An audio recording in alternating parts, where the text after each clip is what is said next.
am so elated to have Stauffer of the League of Women Voters DC here to talk about all the work that they're doing to make sure that folks vote in the upcoming election.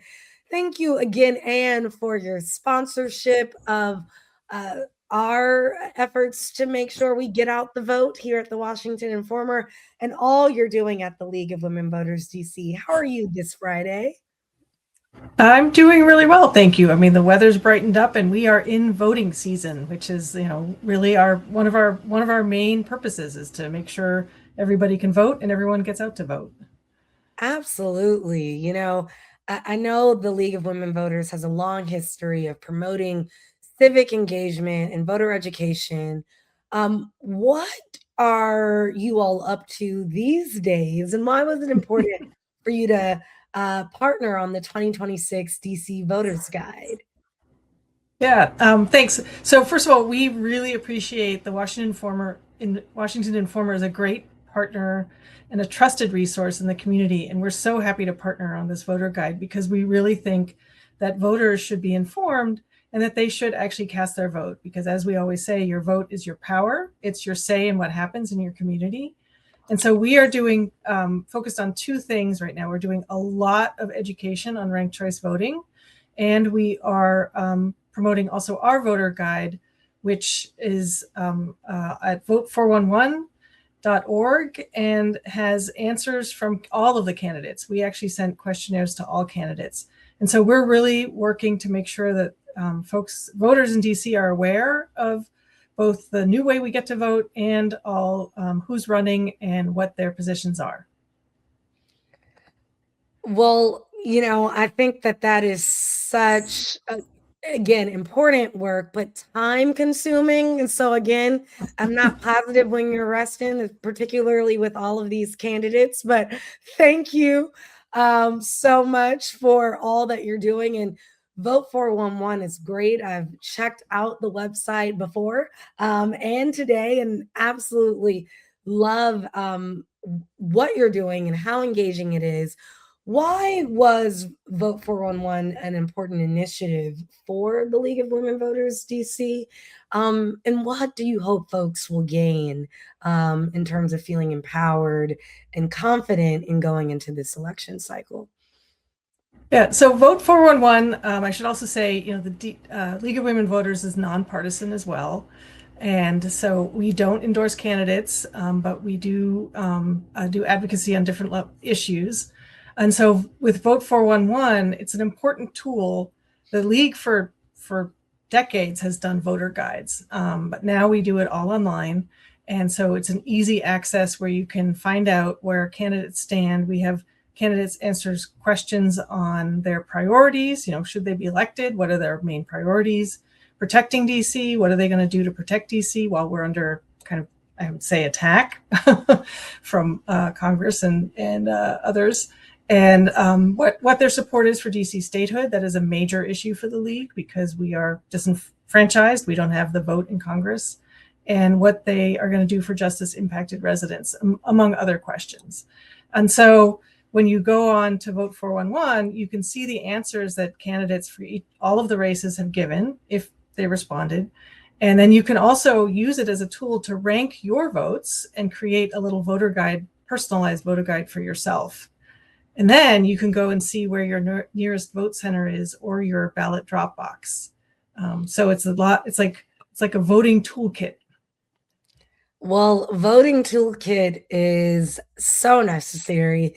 There are a lot of questions, obviously, here in DC with ranked choice voting, but even from the federal side, there have been some changes, and people just want to, again, feel confident. And speaking of feeling confident, amid a bit of confusion, this is the first time the district has implemented ranked choice voting with 3 or more candidates.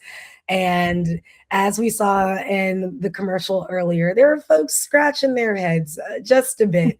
But the League of Women Voters DC also has some guidance surrounding ranked choice voting. Tell us a little bit about that and why it's important to know, particularly because we know it might get your vote invalidated if you don't do it correctly. Well, Yeah. we're very excited about ranked choice voting, and we're really happy to be able to. We've been out in the community talking to people about how it works. I think it's really important to remember that DC voters voted for this. About 75% of voters voted for ranked choice voting because, and same reason the league supported it, is that it provides people with more of a say in the results of an election, right? So with ranked choice voting, you can still vote for your favorite candidate, but then you get to rank some of the others. So if you say, well, if my candidate doesn't get enough votes, I still have a say because my number two might win.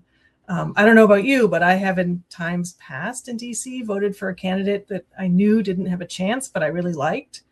And so people used to say, don't throw away your vote. There is no throwing away your vote anymore, right? You get to say, I'm going to rank up to 5 candidates and have a say in who finally gets elected. It also means that a candidate has to win with over 50% of the vote. So we no longer will have candidates that won with only 30%, meaning 70% didn't want them. So it really, in our view, really gives like more support to the person who finally wins. It also encourages more people to run because there's no longer candidates who say that's hopeless, it's not going to work. And you can see that by we have huge candidate fields in a lot of the races, which is really exciting. So I think it's something that actually once we explain it to people, they really see it. Like ranking your favorite thing 1 to 5, is something we do all day, and people understand. From kids in high school up to seniors. I know AARP and senior center, the Board of Elections have been in senior centers explaining it. I think where people might get confused is how they think about how the final count is going to work. But there's a lot of information on the Board of Elections website about how that works.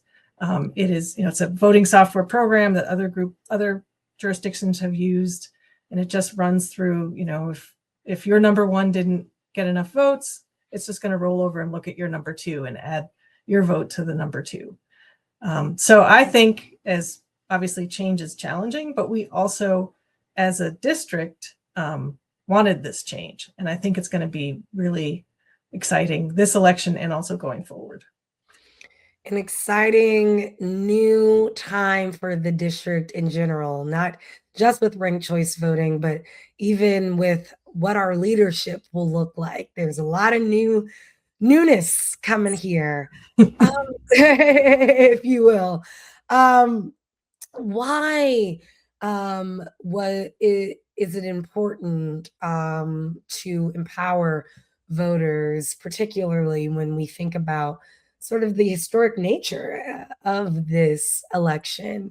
Why did the League of Women Voters DC feel like it was important to do so this year and always? Well, always, right? So I think I always think about the fact that DC residents fought really hard to have the right to vote and to have a local government even, right? None of us were alive when, but it was 100 years when 3 men, and they were men, decided everything that happened in the district. So now we have an elected, since home rule in 74, we have an elected local government that makes decisions for us. And so by voting, we actually have a say in who is going to make those decisions for us.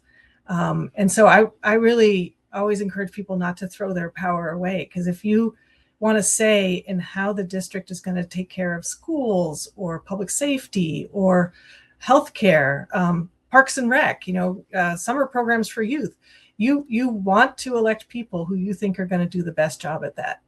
And so, and I also remind people, if voting weren't important, people wouldn't have tried and be trying to take it away from you. Very good point. Very, very good point, Anne. I guess, we're at, as you said, a time where folks are attempting to take the right to vote, to attack the district, and in our home rule and other rights that that district voters have. But you also talked about the statehood push, and so I am curious what you're hoping that district voters are paying attention to in this election, particularly as we look at the federal threats, if you will, and or challenges here in the district, as well as the push for statehood? Well, with statehood, I think we are hoping that voters are very aware, first of all, that statehood is the solution to the threats that face us. We would not be in this precarious position if we were a state. You know, like if you look at, just for an example, we have National Guard on our streets. And in other states where the National Guard was called out and the states didn't want that to happen, they sued and the National Guard has been pulled back. But we don't have that. There is a lawsuit going, but it's not as immediate, right? Because we don't control our National Guard. We also, have Congress that can overturn our laws. And I think a lot of DC residents are now much more aware of the real risk because now it's happened a couple times recently. So what I would hope voters are looking at is candidates that they think are going to really work to protect DC's home rule, first of all, because we don't want any backsliding, more than we have, and we who are going to advocate for statehood as the ultimate solution to making sure that going forward, when we get statehood, because we will get it, that we actually can control our own destiny. I love it. I am excited about it. I think, again, it gives me a lot to work with as managing editor in terms of what we should be keeping a pulse on here at the Washington Informer, and particularly knowing about what the League of Women Voters DC is up to. Any last things you'd like to plug happening with the League of Women Voters DC before the June 16th primary, or even after? Well, actually, yeah. So, right now it's all about voting season.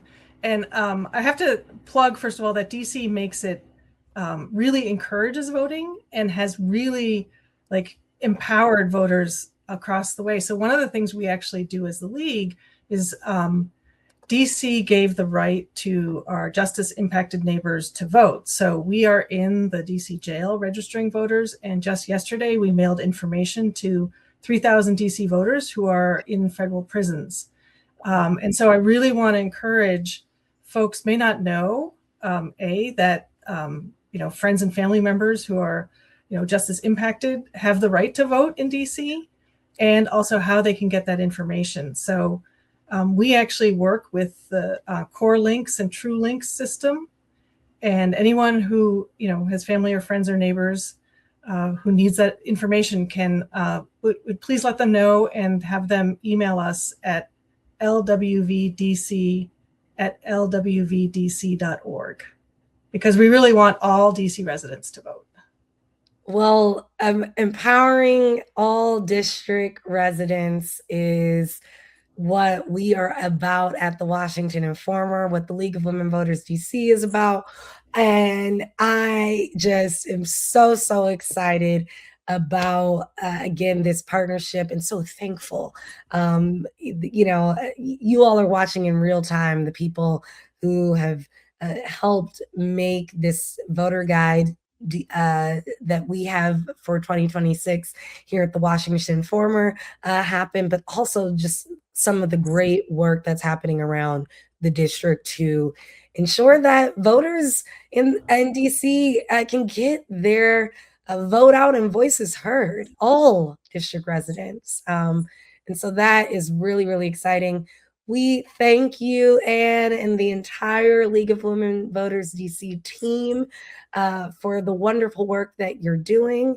And, you're no stranger to the show. So we hope, and to the Washington Informer in general. So we hope that the League of Women Voters DC comes back and continues to share the great work that's happening. Yeah, thank you so much, Misha. We're so grateful for this partnership. And it's really been a wonderful partnership over many years now in many areas. So we are looking forward to continuing it as well. Thank you. Thank you so much. Have a fantastic Friday. Yeah, you too. Thanks. Thank you.